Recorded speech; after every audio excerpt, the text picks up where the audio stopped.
Morning everyone, welcome to Compliance Over Coffee. Another week is here as usual, but at least we have clear blue skies today because it poured down yesterday. I don't know about where you guys are, but it's clear blue skies today and all of the ice has gone, so which is good. I've got my coffee this morning and today I wanted to talk to you about our document series that we started, and today I want to talk to you about a should have series of documents, and those are personal data capture forms. Now, what do I mean by that? Well, we have personal data capture forms for different types of clients. One is a seller. One is if it's a seller representative that we're dealing with and not the seller themselves. And we have a data capture form for an individual investor, i.e. just an individual who's investing, or it could be a couple.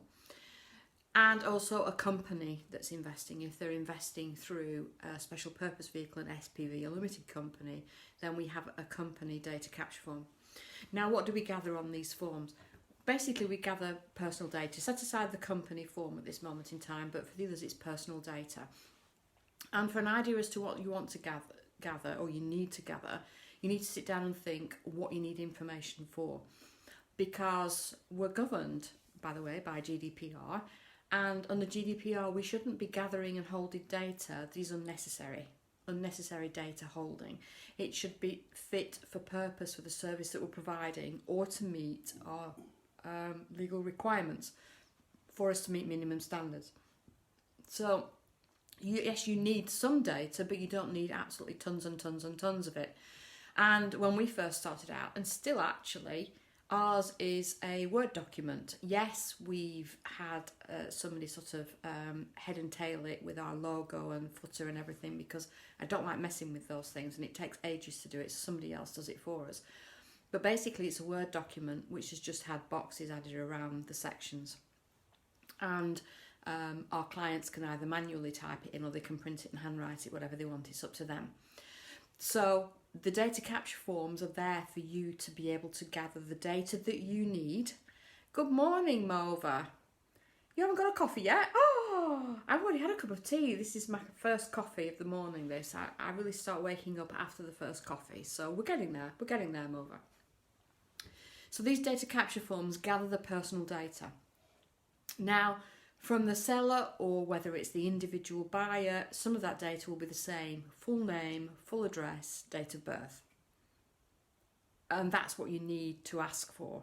But other information will be different for each of those. So you need to sit down and make a list of the things that you feel you need to gather information for personal data purposes. Not about the property, not about the finances if it's the buyer. For us, we hold that as different documentation, and as we go through this process of going through our documents, you'll learn what documents we have and the different documents that we have and how we use them.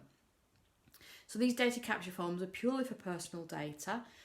If it's a company, then obviously that data is about the company and shareholders, directors, key persons of influence.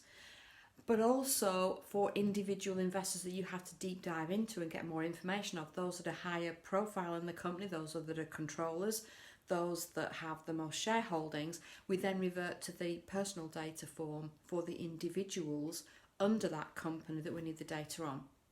So I hope that made sense for you today. You don't have to go out splashing on expensive documents and forms. You can create your own in Word, or probably maybe you can get someone to create them for you. I don't know. I did ours right in the very beginning, and yes, we have tweaked them, had them tweaked over the years, but not extensively. They're still the same basic document that we ever started using. As I say, sit down with a pen and a piece of paper, work out what information you're going to need to gather to provide the service, whichever your client is, and also for you to meet minimum standards for anti-money laundering, remember. But also remember under GDPR not to gather information that isn't needed for you to provide that service.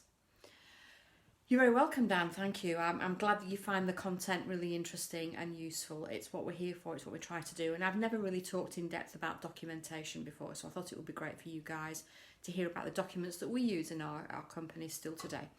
So those are the personal data capture forms today. On Thursday this week, we'll talk about a different type of documentation. In the meantime, have a great Tuesday and Wednesday. More importantly, stay safe, and I'll see you again on Thursday morning. Bye for now.